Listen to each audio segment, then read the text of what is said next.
नमस्कार, मैं हूं अंजलि इस्टवाल और हमारे इस खास कार्यक्रम में आपका स्वागत है, जिसमें हम आपको बताते हैं कि कोरोना वायरस से जुड़ी कौन सी खबर सही है और कौन सी गलत। हमारे देश के अलग अलग राज्यों में एक एक करके स्कूल खुलने शुरू हो गए हैं। पहले बड़ी क्लासेस के और उसके बाद छोटी क्लासेस के भी धीरे धीरे स्कूल खुल रहे हैं। ऐसे में माता पिता की चिंता लाजमी है कि बच्चों को कोरोना का संक्रमण न हो जाए, लेकिन एक और चिंता भी ये है कि बच्चे उस संक्रमण को लेकर माता पिता या घर के बुजुर्गों तक न ले आए। अगर हम डेटा देखें जो दूसरे देशों से आ रहा है जहां पर स्कूल खुले हैं, जैसे कि यूके या फिर अमेरिका, तो ये साफ दिखाता है कि बच्चे संक्रमण उनमें बढ़ रहा है, हालांकि उनमें मौत कम होती हो। हम आपको यूके का इस वक्त डेटा दिखा रहे हैं, जिसमें साफ आप देख सकते हैं कि 5 से 14 साल के जो बच्चे हैं उनमें साप्ताहिक 80% मामलों की वृद्धि देखी गई है।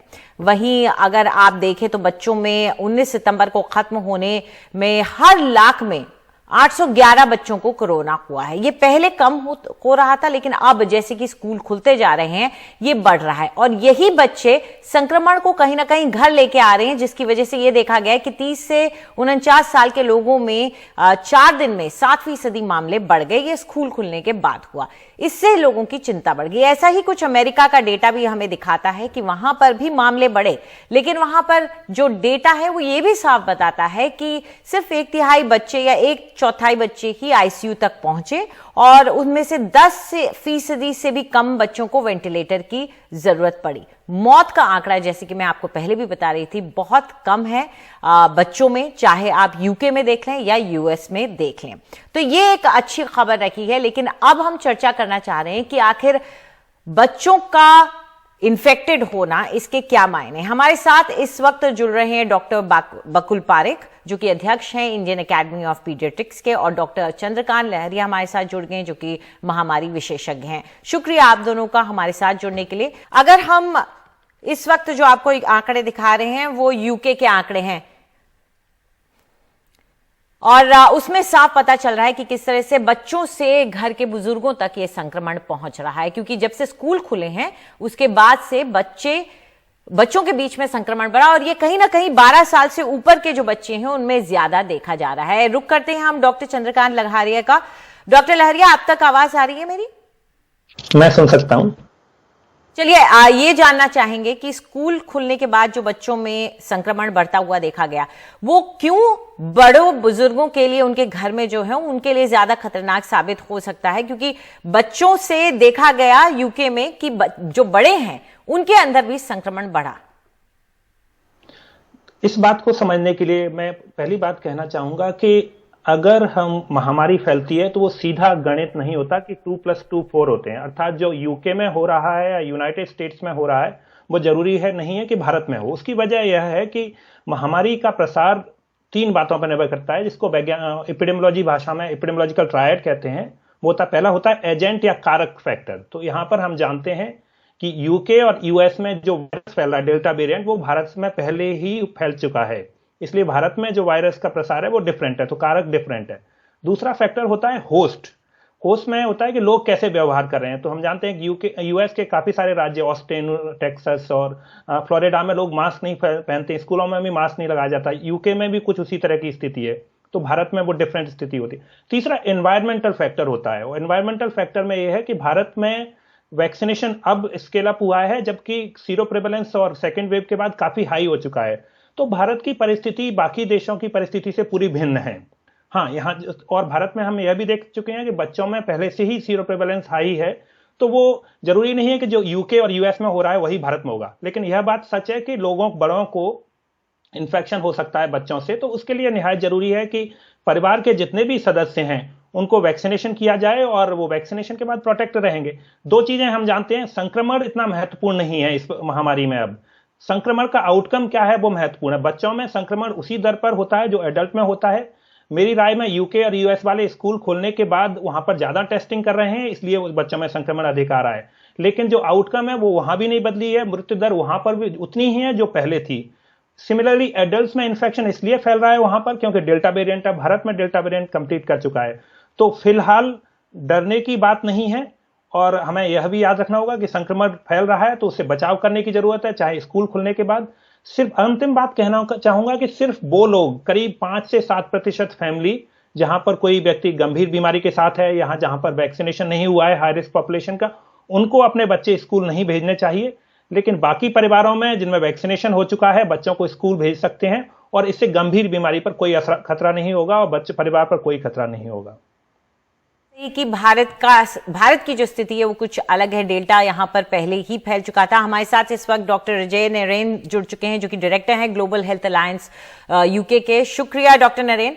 हम यही चर्चा कर रहे थे कि शायद भारत की स्थिति थोड़ी सी अलग है, लेकिन यूके में जब स्कूल खुले उस वक्त डेल्टा भी चढ़ने लगा था। डेल्टा वायरस का फैलाव वहां ज्यादा देखा गया था। तो यूके में स्कूल खुलने और बच्चों में संक्रमण फैलने और उसके नतीजतन बड़ों में संक्रमण बढ़ने का क्या रिलेशनशिप देखा गया? शुक्रिया अंजी। जैसा आपने बताया अपने आंकड़ों में, जैसा डॉक्टर लहरिया ने बताया कि स्कूल खुलने के बाद हमारे यहाँ नंबर ऑफ इन्फेक्शन जो है बच्चों में, खास करके 12 से 15 साल की उम्र के बच्चों में काफी तेजी से बढ़ रहा है। लास्ट 2-3 हफ्तों में करीब ये 25 से 30% तेजी से बढ़ा है। लेकिन अच्छी बात यह है कि बच्चों में खास तरह से देखा जाता है कि जब उनको कोरोना वायरस होता है तो ये नॉर्मल फ्लू की तरह आता है, हल्की सर्दी खांसी बुखार होकर ठीक हो जाते हैं मैक्सिमम बच्चे। मुश्किल से 3 से 5% ऐसे बच्चे होंगे जिनकी तबीयत खराब होती है, ज्यादा उनको हॉस्पिटल जाने की जरूरत पड़ती है, और उनमें से भी काफी लोग अच्छे से निकल आते हैं बाहर। मुश्किल से ऐसे उसमें शायद 5 या 10% ऐसे होंगे जिनको और आईसीयू की जरूरत पड़ेगी या वेंटिलेटर की जरूरत पड़ सकती है। तो मैं ये आश्वासन देना चाहूंगा कि अभी तक जितने हमारे आंकड़े आ रहे हैं ऑफिस ऑफ नेशनल स्टैटिस्टिक्स से, और हमारे चीफ मेडिकल ऑफिसर ने भी ये एक आंकड़ा प्रेजेंट किया था कल परसों में, जिसमें पता चला था कि करीब 50% बच्चे, शायद ऐसा उम्मीद किया जा रहा है, जिनको कोविड शायद यूके में हो चुका है। लेकिन अच्छी बात यह है कि हमने यहाँ पर अब वैक्सीनेशन शुरू कर दिया। 12 से 15 साल की उम्र के बच्चों को वैक्सीनेशन देना शुरू कर दिया और उम्मीद कर रहे हैं कि होपफुली अगले 2 से 4 महीना में काफी बच्चे भी वैक्सीनेट हो जाएंगे, तो नंबर ऑफ केसेस काफी गिर जाएंगे। ऐसे आपको पता होगा कि हमारे यहाँ करीब 90% से ऊपर लोगों को पहला डोज पड़ चुका है, 80% से ऊपर लोगों को दूसरा डोज पड़ चुका है।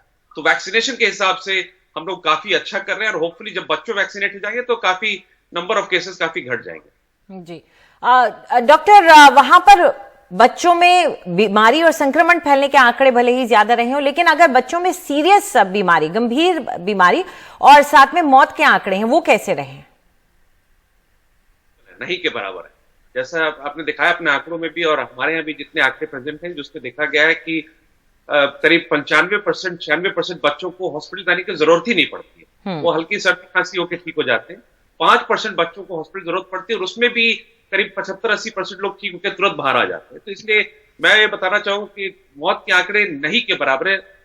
बच्चे जिनको पहले से कोई इम्यूनो कॉम्प्रोमाइज्ड हो, जिनको पहले से कोई बीमारी हो, डायबिटीज हो, लंग का प्रॉब्लम हो या इम्यूनो डिफिशियंट हो, किसी तरह की बीमारी पहले से है, तो वो थोड़ा सफर करते हैं। उसके अलावा जो हेल्दी बच्चे हैं, मैक्सिमम तुम क्लैरिफाई करना चाहूंगा 95% से ऊपर बच्चे बहुत अच्छे से निकलते हैं बाहर, इसलिए कोई दिक्कत नहीं होती। जी डॉक्टर चंद्रकांत, ये देखा गया है कि जिन देशों में mRNA वैक्सीन इस्तेमाल की जा रही थी, कहीं ना कहीं वहां पे वो यंग लोगों को, युवाओं को अभी डोज देने से कतरा रहे हैं। खासकर से बूस्टर डोज की अगर बात करें, कहीं ना कहीं कुछ असर इसका पाया गया, कहा गया कि मायोकार्डिटिस हो सकता है। लेकिन बच्चों में टीका दिया जाना, ट्रायल चल रहा है, बच्चों को टीका दिया जाना, इस पर सभी का जोर रहा है। तो अब भारत की स्थिति क्या है बच्चों के टीका के लिए, और कब तक हम उम्मीद कर सकते हैं बच्चों में टीका लगेगा? और उन माता पिता को, अभिभावकों को क्या कहना चाहेंगे जो हिचकिचाहट रखते हैं बच्चों को टीका दिलाने में उसके अप्रूवल के बावजूद? पहली बात तो यह है कि दुनिया के बहुत ही कम देशों में 12 से 17 साल के आयु वर्ग को वैक्सीन दी जा रही है। दूसरी बात याद रखने की है कि वैक्सीनेशन हमेशा ही रिस्क और बेनिफिट का कंपैरिजन होता है। चूंकि बच्चों में गंभीर बीमारी होने का रिस्क कम है जो वैक्सीन बचाती हैं, इसलिए उनको प्रायोरिटाइजेशन नहीं किया गया, एडल्ट को वैक्सीनेशन दिया जाता है। जी बिल्कुल सही आपने कहा। शुक्रिया आप दोनों का हमारे साथ जुड़ने के लिए। तो माता पिता अपने बच्चों को स्कूल जरूर भेजें, लेकिन सावधानी भी पूरी बरतें, अपना टीका जरूर लगा हो, ताकि बच्चों से अगर संक्रमण घर आए भी तो आप पे असर न पड़े। फिलहाल हम एक छोटा सा ब्रेक ले रहे हैं। ब्रेक के बाद आपको दिखाएंगे कि कैसे मास्क की बिक्री पिछले कुछ वक्त में हुई है कम, और एक्सपर्ट्स की ये बढ़ा रहा है चिंता।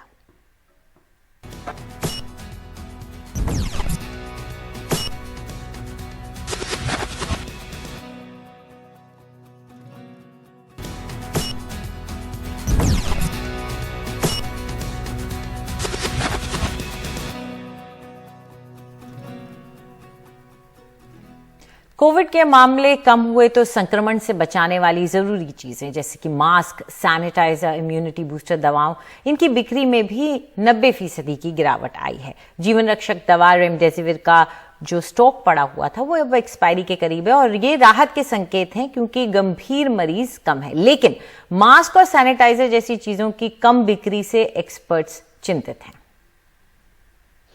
महामारी में मास्क बनाने की कई नई फैक्ट्रियां लगी क्योंकि इनकी बम्पर सेल हो रही थी। अब बीते 2 महीनों से मास्क की बिक्री में भारी गिरावट आई है। मास्क ही नहीं, sanitiser, immunity booster, vitamin C, multivitamin, pulse oximeter जैसी चीजों की बिक्री में लगभग 90% गिरावट का अनुमान है। फेस मास्क या फिर ग्लव्स, इनकी सेल और परचेस में काफी ज्यादा गिरावट देखने को मिली है। मैं कह सकता हूँ इन दिनों 90% तक गिरावट देखी गई है मास्क में। तो ये एक बहुत चिंता का विषय है। इससे माना जा सकता है कि आज जो पब्लिक है वो उसका मास्क का इस्तेमाल बहुत कम कर रही है या ना के बराबर कर रही है। मास्क का बोलो, सैनिटाइजर का बोलो, पीपी किट का बोलो, सभी चीज का सेल बहुत कम हो गया। विटामिन सी तो इतना बिक रहा था जैसे कि पानी जैसा बिक रहा था। मल्टीविटामिन इतना ही बिक रहा था और आज की तारीख में हार्डली यानी बोलो कि 5% भी उसका सेल बचा हुआ नहीं है, सब फिनिश हो गया है। और अभी पेशेंट भी पहले जो हेल्थ कॉन्शियस था उनका दिमाग में ऐसी बात थी कि ये सब दवाई खाने से उनका कोविड से बच पाएंगे, वो तो सही बात है। अभी पेशेंट को भी परवाह नहीं है। इनसे मतलब कोई सैनिटाइजर नहीं बिक रहा है, मास्क बिक रहा है। मतलब थोड़ा बहुत मास्क जब कोई इमरजेंसी में ले रहे हैं, लेकिन मास्क को वैसा कुछ अभी बिक नहीं रहा। सैनिटाइजर भी नहीं बिक रहा है। 2-2.5 हज़ार सैनिटाइजर था तो हमारा तो हुआ, तो मैंने तो हॉस्पिटल में डोनेट कर दिया। कोविड के एक्टिव मरीज घट रहे हैं। आईसीयू ऑक्सीजन पर गंभीर मरीजों की कम संख्या बड़ी राहत है। ऐसे में रेमडेसिविर जैसी जीवन रक्षक दवाइयों की मांग लगभग बंद है और एक आंकड़ा कहता है कि महाराष्ट्र में लगभग 1.5 लाख रेमडेसिविर वायल एक्सपायर हो चुके हैं। रेमडेसिविर इंजेक्शन जो है एक ऐसा समय था कि लोगों को नहीं मिल पा रहा था और आज एक ऐसा वक्त आया है कि रेमडेसिविर इंजेक्शन सप्लायर्स के पास काफी ज्यादा स्टॉक में पड़ा हुआ है और वो एक्सपायर और नियर एक्सपायर होने की तादाद में है। रेमडेसिविर जैसी दवाइयों का स्टॉक बर्बाद होना संक्रमण में गिरावट का बड़ा राहत भरा संकेत है। लेकिन संक्रमण से सुरक्षित रखने वाली मास्क जैसी जरूरी चीजों की बिक्री में कमी एक्सपर्ट्स को चिंतित करती है। मुंबई से पूजा भारद्वाज, एनडीटीवी इंडिया। आज के कार्यक्रम में इतना ही। जाते जाते आपको याद दिला दे कि वैक्सीन जरूर लगाएं और वैक्सीन के बावजूद मास्क भी पहनें। नमस्कार।